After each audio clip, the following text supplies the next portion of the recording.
이제 어느덧 12월이 이제 눈앞에 다가왔습니다. 여러분 한 해도 참 수고가 많으셨습니다. 우리 앞뒤 좌우에게 이렇게 인사하겠습니다. 참 수고가 많으셨습니다. 연말연시가 되면 이제 개인적으로도 분주해지고 그리고 교회적으로도 참 많은 행사들 속에서 분주해지는데 참으로 감사한 것은 무엇이냐면 그 분주함 속에서 우리의 중심을 지킬 수 있고 또 하나님께서 주신 그 은혜를 깨달을 수 있도록 말씀 PT 사역이 매일마다 진행되고 있다는 것입니다. 여러분 매일마다 하나님의 말씀을 묵상하는 것이 얼마나 우리에게 은혜가 있는 줄 모릅니다. 저는 말씀 PT 10분 묵상을 담당하고 또 주일까지 이렇게 말씀을 올리는 것이 사실상은 쉽지가 않습니다. 매일매일 설교 한 편을 준비하는 것 같은 그런 마음이 들어서 쉽지는 않은데 제가 개인적으로 이 말씀 PT를 시작하면서 가진 기도 제목은 하나님, 제가 청년 때에 가졌던 그 묵상을 통해서 받았던 그 기름 부음과 기쁨이 제게 회복되게 해달라는 그런 마음으로 제가 임하고 있어요. 그러다 보니까 하나님께서 주신 크신 은혜를 경험할 수 있었습니다. 여러분들은 어떤 마음으로 이 사역에 동참하고 계십니까? 첫 마음이 여러분들에게 끝까지 유지되기를 축복합니다. 그리고 아직 말씀 PT에 동참하지 않으신 분들이라면 지금이라도 늦지 않았습니다. 한 달간 하나님의 말씀을 사모하는 그 자리를 찾기를 축복합니다. 오늘 말씀은 제가 말씀 PT를 하면서 큰 은혜를 받았던 한 본문을 가지고 여러분들과 함께 은혜를 나누기를 원합니다. 오늘 본문 말씀 마가복음 6장 1절 말씀을 같이 한번 읽어보겠습니다. 시작. 예수께서 거기를 떠나사 고향으로 가시니 제자들도 따르느니라. 예수님께서 이제 분주하게 사역들을 하시고 그리고 정말 병이 치유되고 하나님의 말씀의 능력이 예수 그리스도를 통해서 막 전해지기 시작했습니다. 이 예수님이 변두리에 있었던 한 선지자에서 정말 중심부로 들어오는 그런 사건들이 앞에 줄줄이 있었어요. 그런 다음에 예수님께서 다시 나셨던 그 나사렛이라는 땅으로 고향으로 돌아가셨습니다. 그런데 그 나사렛 고향으로 돌아갔을 때 그 사람들의 반응은 다른 사람들처럼 예수님 우리에게도 은혜를 주세요 라고 하는 반응이 아니라 그를 배척했다라고 표현하고 있습니다. 오늘 본문 6장 3절 말씀을 같이 한번 읽어보겠습니다. 시작. 이 사람이 마리아의 아들 목수가 아니냐, 야고보와 요셉과 유다와 시몬의 형제가 아니냐, 그 누이들이 우리와 함께 여기 있지 아니하냐 하고 예수를 배척한지라. 지금 3절 말씀에 보니까 야고보, 요셉, 유다, 시몬 그 누이들 바로 예수님의 형제와 자매들 얘기하는 것입니다. 마리아와 요셉 사이에서 태어났던 사람은 첫 번째 성령으로 잉태된 예수님께서 있었지만 그 이후에 요셉과 마리아 사이에 태어났던 다른 형제들이 있었습니다. 그 가족들의 밥숟가락의 숫자까지도 다 알고 있었던 것이 그 고향 사람들이었기 때문에 예수가 메시아라고 하는 사실을 결코 받아들일 수가 없었습니다. 여러분 이것이 이렇게 피부에 와닿지 않을 수가 있는데 저희 여기 한 진잠의 샘물타운에 101동 201호에 어떤 한 아이가 태어났는데 거기 누가 사는지 우리가 밥숟가락도 다 알고 있다고 생각해 봅시다. 근데 그 아이가 메시아라고 한다면 여러분 정말 믿으실 수 있겠습니까? 뭔가 좀 병원 좀 가야 될 것 같은 그런 느낌이 들지 않으십니까? 근데 당시에 그런 충격적인 일이 그 고향 사람들에게 받았던 그런 느낌이라는 것이죠. 저는 여기서 예수를 배척한지라 했던 이 배척하다라는 그 단어에 대해서 한번 생각해 봤는데요. NIV 성경에서는 take offense at him이라고 이렇게 써 있습니다. 배척했다는 것은 그가 정말 메시아라고? 이해가 잘 안 가지 않는데? 라고 하는 그런 의아함, 어떤 이해를 못하는 수준, 그런 상태, 그런 궁금증 이런 것을 의미하는 것이 아니었습니다. 그래서 예수님께 굉장히 무례하고 모욕적이고 화를 냈다고 하는 것을 의미하는 것입니다. 헬라어 성경에서는 이 배척하다는 것을 에스칸달리조토라는 단어를 쓰고 있는데요. 이 의미를 사전에서 찾아보니까 사람으로 하여금 믿고 순종해야 할 자를 불신하고 저버리게 하는 것이라는 뜻이 이 배척하다는 의미에 쓰여져 있습니다. 에스칸달리조토라는 이 단어의 어근은 스칸달론이라는 어근을 가지고 있는데 우리가 잘 아는 실족하게 하다, 걸려 넘어지게 하다라는 그런 의미를 가지고 있습니다. 예수님께서 십자가 부활에 대해서 얘기하셨을 때 베드로가 항변하면서 이 일은 결코 주님께 일어나면 안 됩니다 라는 그런 얘기를 했죠. 그때 예수님께서 네가 사람의 일을 생각하지 않고 하나님의 일을 생각하지 않고 사람의 일을 생각한다, 너는 나를 걸려 넘어지게 하는 자로다 했을 때에도 이 단어가 쓰였습니다. 요약하자면은 이 배척하다는 것은 단순히 인정을 하지 못하는 수준, 이해를 하지 못하는 수준이 아니라 예수님께 대한 무례함과 공격적인 모습을 포함하고 있다는 것, 그 적극적인 거절의 의미를 담고 있다는 것입니다. 그렇다면 왜 이들은 예수님을 배척했을까요? 그 배척에 대한 이유를 말씀을 통해서 한번 묵상해 보길 원하는데, 이 질문을 제가 던졌을 때에 저를 섬뜩하게 했던 부분은 바로 6장 2절에 관한 말씀 때문이었습니다. 우리 2절의 말씀을 한번 같이 읽어보겠습니다. 시작. 안식일이 되어 회당에서 가르치시니 많은 사람이 듣고 놀라 이르되 이 사람이 어디서 이런 것을 얻었느냐, 이 사람이 받은 지혜와 그 손으로 이루어지는 이런 권능이 어찌 됨이냐.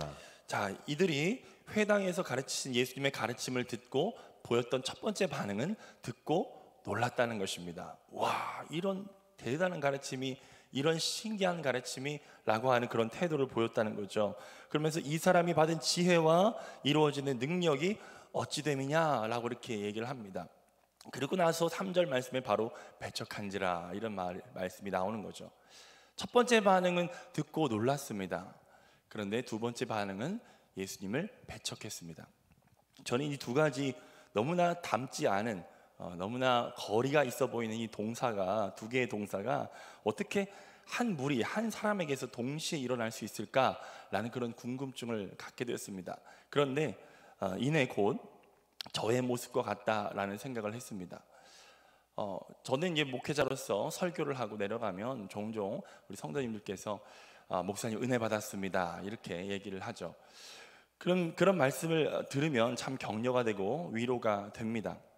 근데 은혜로운 설교를 들었다고 해도 그 가르침에 놀라고, 야, 어떻게 저 본문에서 저런 말씀을 뽑아낼 수 있을까, 정말 놀라고 했다고 해도 우리의 행함은 그 말씀과 전혀 연결되지 않는 그런 모습이 있다는 것을 보게 됩니다. 제가 그 한 김남준 목사님이라는 책에서 그 서문 머리글에서 봤던 내용이 생각이 나는데요. 한 성도님이 그 김 목사님께 이렇게 이렇게 말씀했다고 합니다. 목사님 말씀 통해서 제가 많이 은혜 받고 있습니다 이렇게 얘기했대요. 근데 이 목사님께서는 그때 이 성도님에게 어떤 교훈을 주시고자 이렇게 반문했다고 합니다. 그러면 우리 성도님 말씀을 통해서 은혜 받으셨다고 하는데 말씀을 듣기 전과 들은 이후에 당신의 삶은 무엇이 달라졌습니까? 라고 물었다는 것입니다. 여러분들은 어떠십니까?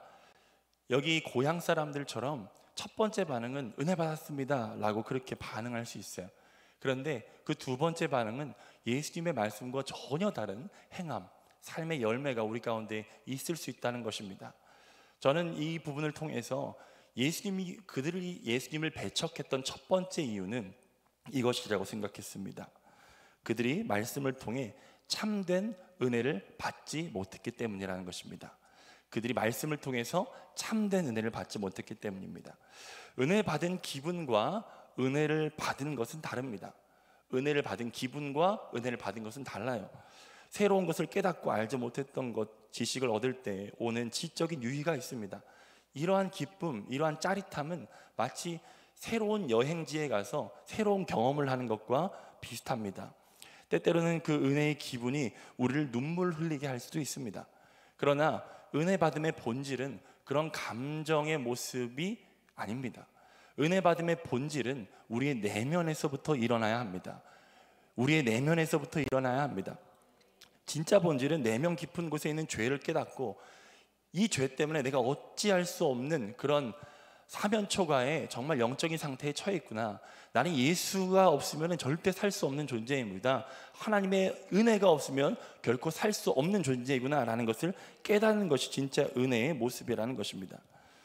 이런 말씀을 읽고 정말 은혜를 받으면요, 내가 과거에 저질렀던 악한 일을 기억하는 일에서 멈추지 않습니다. 진짜 은혜를 받으면 내가 했던 선한 일 속에 감춰졌던 그 죄를 깨닫게 됩니다. 거룩한 모습으로 치장하고 있지만 속에는 노략질하는 일이, 그것이 내 안에 꿈틀대고 있다는 것을 발견하게 됩니다. 경건을 따른다고 하지만 그 경건을 통해서 내가 좀 괜찮은 사람인 것처럼 보이고자 하는, 경건을 이익의 방도로 생각하는 그런 모습들이 우리 가운데 있을 수 있다는 것입니다. 때문에 우리가 은혜를 받으면 반드시 나타나야 되는 것이 우리의 영혼의 깨어짐입니다. 우리의 마음의 깨어짐입니다. 하나님, 내가 은혜를 통해서 그냥 내 귀만 즐거운 것이 아니라 내 영혼이 깨어져서 정말 거룩한 주님의 사람으로 변화되기를 간구하는 마음으로 말씀에 참여해야 될 줄 믿습니다. 디도서 2장 11절에서 13절에 보면은 하나님의 은혜가 나타나서 행하는 3가지의 영향력이 있다고 얘기합니다. 한번 같이 읽어보겠습니다. 11절 시작. 모든 사람에게 구원을 주시는 하나님의 은혜가 나타나 우리를 양육하시되 경건하지 않은 것과 이 세상 정욕을 다 버리고 신중함과 의로움과 경건함으로 이 세상에 살고 복스러운 소망과 우리의 크신 하나님 구주 예수 그리스도의 영광이 나타나심을 기다리게 하셨으니. 자, 12절 한번 띄워주시면, 하나님의 은혜가 나타나서 첫 번째 행하는 것, 여러분 동사에 한번 집중을 해보시기 바랍니다. 한번 손가락을 다 열어서 저를 따라해 보십시오. 첫 번째, 버리고. 뭐를 버립니까? 경건하지 않은 것과 이 세상 정욕을 다 버린대요. 어떨 때? 하나님의 은혜가 나타날 때. 첫 번째 반응은 우리의 죄를 버리게 된다는 거예요. 내 안의 정욕을 버리게 된다는 거예요. 두 번째는 살고 신중함과 의로움과 경건함으로 이 세상에 살도록 만든다는 거예요. 하나님의 은혜는 우리를 감정적으로 만족시키는 수준에서 멈추지 않고 우리의 삶을 바꿉니다. 정말 은혜를 받으면 죄를 회개하고 우리의 삶은 점점 더 거룩하게 변화되어 간다는 것입니다. 세 번째는 무엇입니까? 기다리게 하셨으니. 다른 말로 바라봄입니다. 무엇을 기다리고 무엇을 바라볼까요? 바로 하나님 나라, 그 영광, 복스러운 소망을 바라보게 하신다는 것입니다. 정말 은혜를 받으면 이 땅에 소망을 두지 않습니다. 이 땅에서 조금 더 잘 먹고 잘 사는 것, 그것에 우리의 생명을 거는 것이 아니라 정말 은혜를 받으며 우리의 삶의 모든 것을 걸어서 영원한 것을 위해서 영원하지 않은 것을 버리는 사람으로 변화된다는 것입니다. 여러분, 말씀의 은혜를 받고 계십니까? 말씀의 은혜를 받고 계십니까? 그렇다면 여러분들의 삶 가운데 이 3가지 동사가 명확하게 나타나시기를 축복합니다. 그리고 두 번째, 예수님을 배척하게 된 이유에 대해서 생각해 보니 이런 이유가 떠올랐습니다. 익숙함 내지는 선지식 때문에 그들은 예수님을 배척했다는 것입니다. 마가복음 6장 3절 말씀을 한번 다시 읽어보겠습니다. 시작. 이 사람이 마리아의 아들 목수가 아니냐, 야고보와 요셉과 유다와 시몬의 형제가 아니냐, 그 누이들이 우리와 함께 여기 있지 아니하냐 하고 예수를 배척한지라.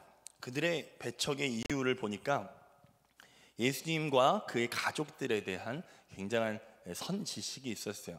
그리고 익숙함이 있었습니다.